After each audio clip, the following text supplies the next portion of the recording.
Have you ever had a moment where everything looked perfectly fine on the surface, but deep inside, something felt quietly wrong? No evidence, no argument, no single event you could point to. Just a silent, uncomfortable feeling, whispering, something isn't the same anymore. And you pushed it away. You told yourself you were overthinking. You convinced yourself it was stress, or distance, or just a rough patch. But that feeling never truly left. Here's what psychology tells us. Instinct doesn't appear without reason. Your brain is constantly reading thousands of microsignals every single day. The warmth in someone's voice, the way their eyes meet yours, the energy they carry into a room when they see you. And when those signals stop adding up the way they used to, your brain quietly raises an alarm. Today, we're going to give that alarm a language. Most people believe that emotional distance or betrayal arrives like a storm, sudden, violent, impossible to ignore. But that's almost never how it actually works. In psychology, there's a principle that applies to nearly every major emotional change in human behavior. Behavior leaves clues. Before the truth ever surfaces, before any conversation happens, before anything is confirmed, behavior begins to shift. Slowly, almost invisibly, like a painting that fades so gradually you don't notice until the color is already gone.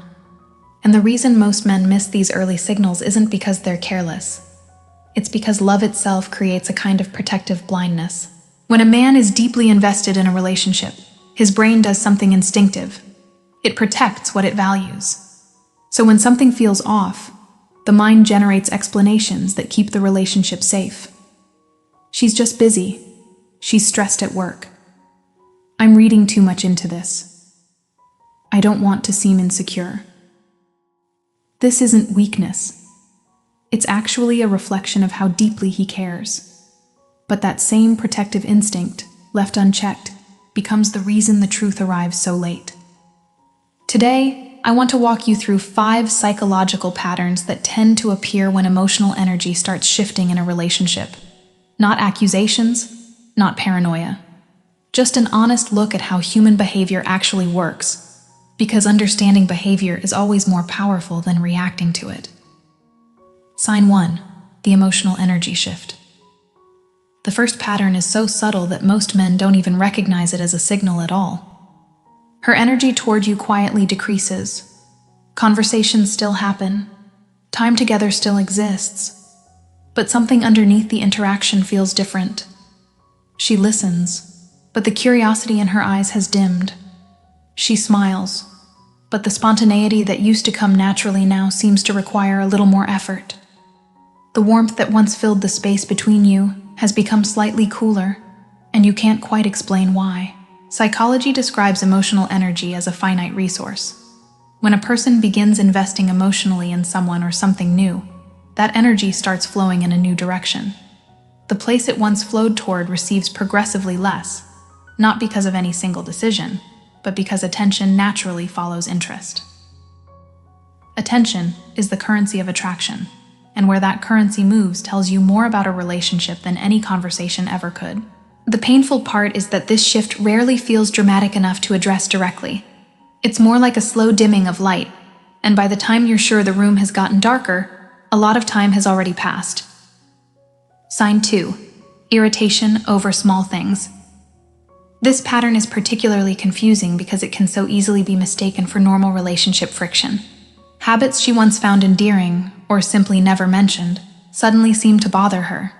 The way you phrase things, the decisions you make, the small routines you've had for months, and impatience begins to surface where there wasn't one before. You find yourself slightly walking on eggshells, unsure of what might land the wrong way. What's happening here has a name in psychology: emotional conflict leakage. When a person is carrying internal tension, guilt, or conflicting emotions, those feelings don't stay contained. They have to go somewhere. And rather than confronting the source of the tension directly, the brain redirects it outward, often toward the person closest to them. It's not a conscious choice. The person experiencing it may not even be aware it's happening, but the result is that the person on the receiving end starts feeling like they're somehow always slightly wrong, slightly too much, or slightly not enough, without any clear reason why. Sign 3, the shift from privacy to secrecy. There is an important difference between privacy and secrecy, and it's worth understanding clearly. Privacy is healthy. Everyone in a relationship deserves personal space, personal conversations, and moments that belong entirely to themselves. That's not a warning sign. That's a basic human need. Secrecy is different. Secrecy is when privacy suddenly increases in ways that feel new, guarded, and slightly unexplained. The phone placed face down more often than before. Notifications dismissed quickly when you're nearby. Certain conversations move to another room. Answers that feel slightly vague when they used to feel natural. Individually, none of these things mean anything definitive. But psychology pays attention to patterns, not isolated moments. When a person begins forming a new emotional connection, the brain instinctively creates a protective space around it. This is called emotional compartmentalization, the mental process of keeping two separate emotional worlds from colliding. And the effort required to maintain that separation is exactly what begins showing up as changed behavior around privacy. Sign 4, criticism that didn't exist before. This pattern is the most disorienting of all, because it can feel like she's trying to help you grow, when something else entirely may be happening. Suddenly, small flaws feel larger to her. Things that were never issues before become recurring points of tension. You might hear things like, "You've changed," or "You don't understand me the way you used to," or "I feel like you're not really present anymore." And in response, many men do exactly what feels right. They try harder. They work to improve, to listen more closely, to fix whatever is being pointed at. But psychology has a term for what's often driving this pattern: cognitive dissonance. The human mind struggles to hold two contradictory realities at the same time. On one side, genuine care for a partner. On the other, emotional energy quietly moving somewhere new.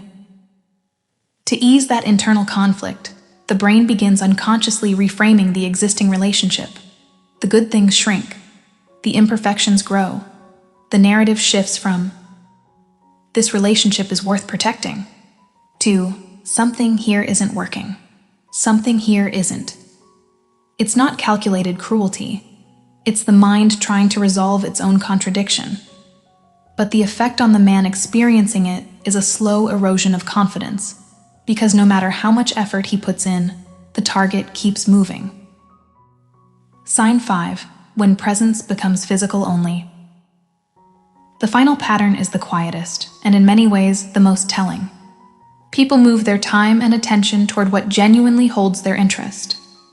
When emotional investment begins shifting elsewhere, the relationship slowly starts feeling like an item on a checklist, rather than something someone actively chooses. Plans become harder to make. Time together feels slightly obligatory. And even when she's physically present, sitting across from you, existing in the same space, there's a mental distance that no amount of conversation seems to close. You can be in a room with someone and still feel completely alone. That gap between physical presence and emotional presence is one of the clearest indicators that something in the relationship has fundamentally changed. People protect what they are emotionally invested in. And when that investment begins moving elsewhere, presence becomes the last thing to follow. Understanding these patterns doesn't mean you should become suspicious of everyone you love, or start treating every quiet moment as evidence of something darker. That's not awareness. That's anxiety wearing the mask of awareness. What it means is this: trust your instincts enough to pay attention.